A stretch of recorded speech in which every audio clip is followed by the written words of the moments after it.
हे यहोवा परमेश्वर, मैं अपने पूर्ण मन से तेरा धन्यवाद करूंगा। मैं तेरे सब आश्चर्य कर्मों का वर्णन करूंगा। मैं तेरे कारण आनंदित और प्रफुल्लित होऊंगा। हे परम प्रधान, मैं तेरे नाम का भजन गाऊंगा। जब मेरे शत्रु पीछे हटते हैं तो वे तेरे सामने ठोकर खाकर नष्ट होते हैं, क्योंकि तूने मेरा न्याय और मुकद्दमा चुकाया है। तूने सिंहासन पर विराजमान होकर धर्म से न्याय किया। तूने जाति जाति को झिड़का और दुष्ट को नष्ट किया है। तूने उसका नाम अनंत काल के लिए मिटा दिया है। शत्रु जो हैं वे मर गए, वे अनंत काल के लिए उजड़ गए हैं। और जिन नगरों को तूने ढा दिया उनका नाम निशान भी मिट गया है। परंतु यहोवा सदैव सिंहासन पर विराजमान है। उसने अपना सिंहासन न्याय के लिए सिद्ध किया है, और वह आप ही जगत का न्याय धर्म से करेगा। वह देश देश के लोगों का मुकद्दमा खराई से निपटाएगा। यहोवा पिसे हुओं के लिए ऊंचा गढ़ ठहरेगा। वह संकट के समय के लिए भी ऊंचा गढ़ ठहरेगा। तेरे नाम के जानने वाले तुझ पर भरोसा रखेंगे, क्योंकि हे यहोवा, तूने अपने खोजियों को त्याग नहीं दिया। यहोवा जो सिय्योन में विराजमान है, उसका भजन गाओ। जाति जाति के लोगों के बीच में उसके महाकर्मों का प्रचार करो। आज हम भजन संहिता के जिस वचन पर मनन करेंगे वह भजन संहिता 9 है। भजन संहिता 9 दाऊद द्वारा लिखा गया दाऊद का भजन है, और इसमें इस बात की प्रशंसा है कि परमेश्वर एक धर्मी न्यायी है जो दुष्टों का न्याय करता है और धर्मियों को बचाता है। इसके अतिरिक्त यह भजन परमेश्वर की, जो उत्पीड़ितों का शरण स्थान है और संकट में उन्हें नहीं भूलता, एक सच्चे और धर्मी परमेश्वर के रूप में प्रशंसा करता है। भजन संहिता 9 में एक दिलचस्प बात है। कोरियाई बाइबल में भजन संहिता 9 और भजन संहिता 10 दो अलग अलग भजनों में विभाजित हैं, लेकिन यदि आप हिब्रू बाइबल या सेप्टुअजिंट और वुल्गेट जैसी प्राचीन बाइबलों को देखें तो भजन 9 और 10 एक ही भजन के रूप में जुड़े हुए हैं। एक और दिलचस्प बात यह है कि कोरियाई बाइबल में पद 1 से 20 तक कोई विशेष स्वरूप नहीं दिखता है, लेकिन मूल हिब्रू बाइबल में यह वर्णमाला के क्रम में लिखा गया है। उदाहरण के लिए, जैसे अंग्रेजी वर्णमाला में A, B, C, D होता है, वैसे ही हिब्रू वर्णमाला के अक्षरों के क्रम में यह भजन लिखा गया है, जहां पहली पंक्ति पहले अक्षर से, दूसरी पंक्ति दूसरे अक्षर से और इसी तरह आगे भी। इसे एक्रोस्टिक भजन कहा जाता है।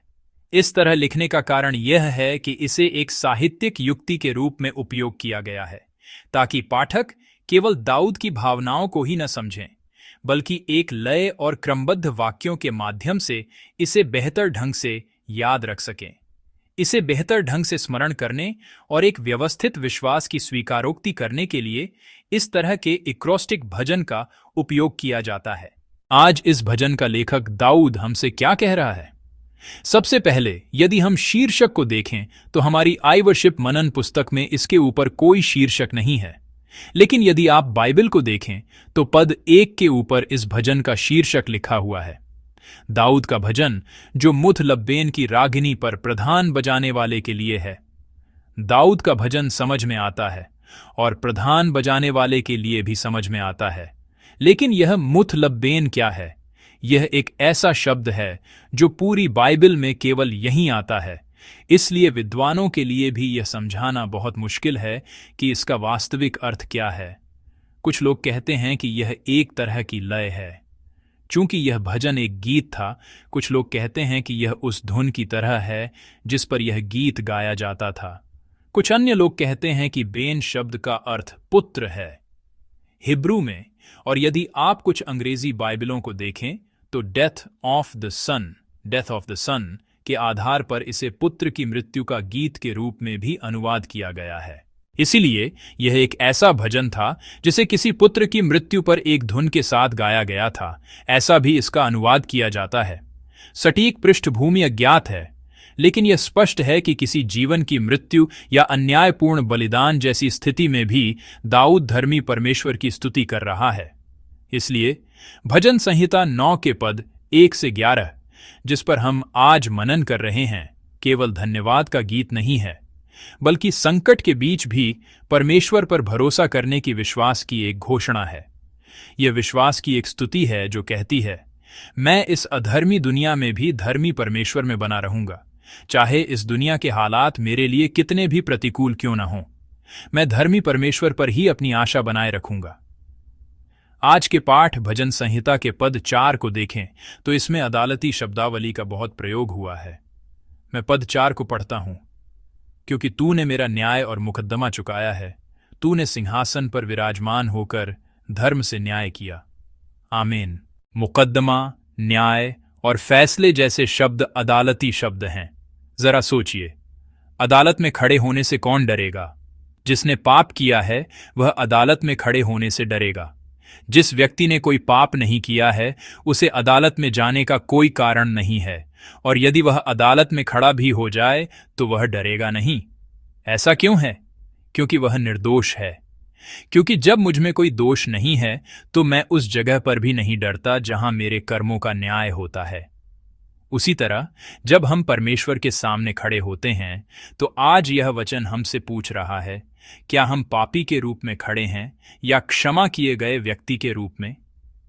प्रभु में पापों से क्षमा पाए लोगों का रवैया पापियों से बिल्कुल अलग होगा।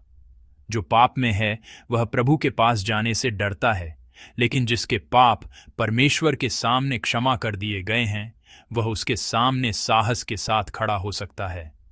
भजन संहिता 32 पद 1 और 2 में ऐसा कहा गया है, क्या ही धन्य है वह जिसका अपराध क्षमा किया गया और जिसका पाप ढांपा गया हो।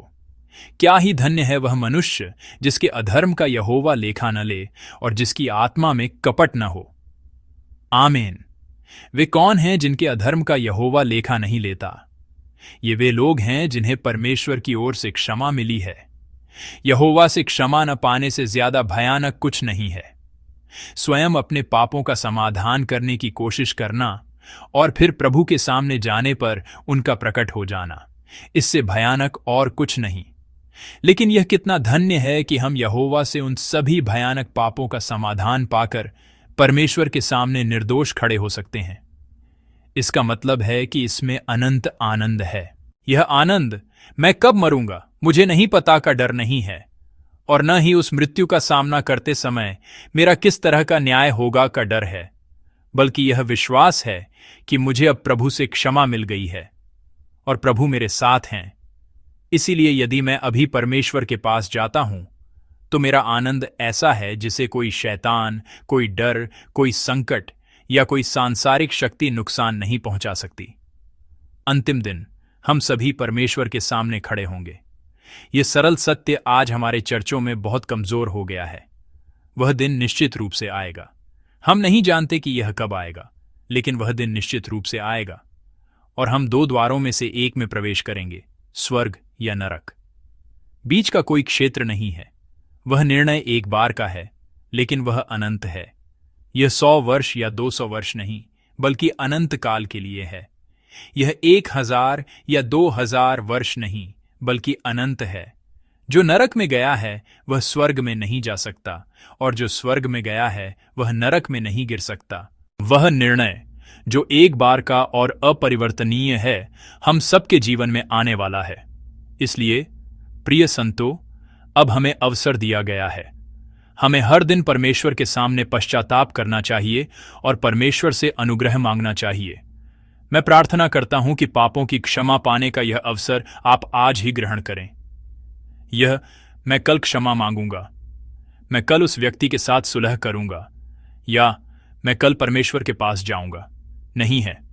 बल्कि जिस समय प्रभु ने आपके दिल को छुआ उसी समय प्रभु के पास जाए, और जिस समय प्रभु ने आपके दिल को छुआ उसी समय उस प्रिय पड़ोसी के पास जाकर क्षमा मांगे। मैं प्रभु के नाम से आपको आशीष देता हूं कि आज का दिन ऐसा ही हो। इसीलिए मैं चाहता हूं कि आप आज का दिन एक क्षमा पाए हुए व्यक्ति के रूप में जिएं। दाऊद 2 कारण बताता है कि वह यहोवा की अदालत के सामने भी क्यों नहीं डरता था। यहोवा की अदालत में खड़े होने पर भी न डरने का पहला कारण यह है कि वह कहता है कि परमेश्वर निष्पक्ष है और कमजोरों के पक्ष में खड़ा होता है। आइए हम सब मिलकर पद 9 पढ़ें। यहोवा पिसे हुओं के लिए ऊंचा गढ़ ठहरेगा, वह संकट के समय के लिए भी ऊंचा गढ़ ठहरेगा। आमीन। बाइबल स्पष्ट रूप से कहती है कि परमेश्वर पिसे हुओं का गढ़ है। इसलिए दाऊद नहीं डरा। दाऊद वह व्यक्ति था जो स्पष्ट रूप से विश्वास करता था कि परमेश्वर उत्पीड़ितों के पक्ष में खड़ा होता है और उनके लिए लड़ता है। तो फिर बाइबल में पिसे हुए व्यक्ति का क्या अर्थ है? क्या यह कोई शारीरिक रूप से कमजोर व्यक्ति है? क्या केवल वह व्यक्ति जिसके पास कोई शक्ति या संपत्ति नहीं है कमजोर है? बाइबल में पिसे हुए या कमजोर वे लोग हैं जो दुनिया की शक्ति के तर्क से नहीं बल्कि परमेश्वर के वचन के तर्क से जीने की कोशिश करते हैं। परमेश्वर के वचन के अनुसार जीने की कोशिश करने के कारण जो व्यक्ति दुनिया में नुकसान उठाता है, सताया जाता है और कमजोर हो जाता है, उसे बाइबल पिसे हुए कहती है। दुनिया की नजर में यह मूर्खतापूर्ण लग सकता है, लेकिन परमेश्वर उन संतों को आशीष देता है जो विश्वास में ऐसे कदम उठाते हैं। परमेश्वर उनका गढ़ बन जाता है। प्रिय संतों, क्या आप परमेश्वर के लिए इस मार्ग पर चलते हुए सताए जा रहे हैं? बाइबल कहती है कि यह उत्पीड़न स्वाभाविक है और यह भी कहती है कि परमेश्वर आज हमारा गढ़ बन जाएगा। इसलिए इस विश्वास के साथ कि भले ही हम दुनिया में कमजोर हों, सच्चा और शक्तिशाली परमेश्वर हमारी रक्षा करता है। आइए मैं और आप आज उस विश्वास योग्य मार्ग पर चलें जो दुनिया की नजर में भले ही मूर्खतापूर्ण हो, पर वही विश्वास का मार्ग है। और परमेश्वर के न्याय के सामने भी न डरने का दूसरा कारण यह है कि दाऊद स्वीकार करता है कि परमेश्वर एक धर्मी न्यायी है। आइए हम सब मिलकर पद 8 पढ़ें। और वह आप ही जगत का न्याय धर्म से करेगा, वह देश देश के लोगों का मुकद्दमा खराई से निपटाएगा। आमीन। बाइबल कहती है कि परमेश्वर धर्म और सच्चाई से दुनिया का न्याय करता है और उसका निर्णय त्रुटिहीन है। भले ही यह मानव आंखों को अनुचित और अन्यायपूर्ण लगे, परमेश्वर का न्याय ऐसा है जिसमें लेश मात्र भी त्रुटि नहीं है। इसलिए प्रेरित पौलुस 2 तीमुथियुस 4 पद 7 से 8 में इस प्रकार स्वीकार करता है, मैं अच्छी कुश्ती लड़ चुका हूं, मैंने अपनी दौड़ पूरी कर ली है, मैंने विश्वास की रखवाली की है। भविष्य में मेरे लिए धर्म का वह मुकुट रखा हुआ है जिसे प्रभु जो धर्मी और न्यायी है मुझे उस दिन देगा, और मुझे ही नहीं वरन उन सब को भी जो उसके प्रकट होने को प्रिय जानते हैं। आमीन। बाइबल स्पष्ट रूप से कहती है कि परमेश्वर जो धर्मी न्यायी है उन लोगों को धर्म का मुकुट पहनाएगा जिन्होंने परमेश्वर में विश्वास की दौड़ डच ईमानदारी से पूरी की है। देगा शब्द का अर्थ है पुरस्कार देगा, प्रतिफल देगा। दुनिया हमें लगातार कहती है तुम गलत रास्ते पर दौड़ रहे हो, उस तरफ जाना मूर्खता है, और हमें वापस दुनिया में लौटने के लिए कहती है। लेकिन बाइबल स्पष्ट रूप से कहती है कि जो लोग विश्वास के उस मार्ग पर चले हैं उन्हें परमेश्वर प्रतिफल देगा। वह व्यक्ति जो दुनिया के तर्क से नहीं बल्कि विश्वास के तर्क से जीने की कोशिश करता है, वह व्यक्ति जो नुकसान उठाकर भी सच्चा रहता है और प्रतिकूल परिस्थितियों में भी वचन के अनुसार जीने का प्रयास करता है, उससे परमेश्वर ऐसा कहेगा, शाबाश अच्छे और विश्वास योग्य दास, मैं तेरे लिए तैयार किया हुआ मुकुट तेरे सिर पर रखूंगा। मैं ईमानदारी से प्रार्थना करता हूं कि मैं और आप उस अंतिम दिन वे शब्द सुने। उस दिन परमेश्वर हमारे सिर पर मुकुट रखकर हमें गले लगाएगा। तुमने कितनी मेहनत की, तुम्हें कितना सताया गया, तुमने कितनी कोशिश की। परमेश्वर जो हमारी मेहनत और आंसुओं को जानता है, न केवल हमारे आंसू पोंछेगा बल्कि हमारी पीठ थपथपाकर कहेगा कि हमने बहुत परिश्रम किया है। क्या आप में से कोई अभी अन्याय का सामना कर रहा है? क्या आप में से कोई अपने विश्वास के कारण उत्पीड़न और अन्याय का सामना कर रहा है? लेकिन उस दिन को याद रखें और उसकी आशा करें।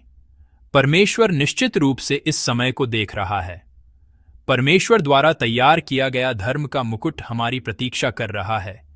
इसलिए मैं प्रभु के नाम पर आपको आशीष देता हूं कि आप आज धीरज धरें और विश्वास की इस यात्रा पर चलते रहें। परमेश्वर की अदालत डर की जगह नहीं है। यह पापों से क्षमा पाए संतों के लिए आनंद का स्थान होगा। उस दिन हम शर्म से नहीं बल्कि कृतज्ञता और धन्यवाद के साथ परमेश्वर के सामने खड़े होंगे। मैं आपको आशीष देता हूं कि आप आज का दिन उसी विश्वास के साथ जिएं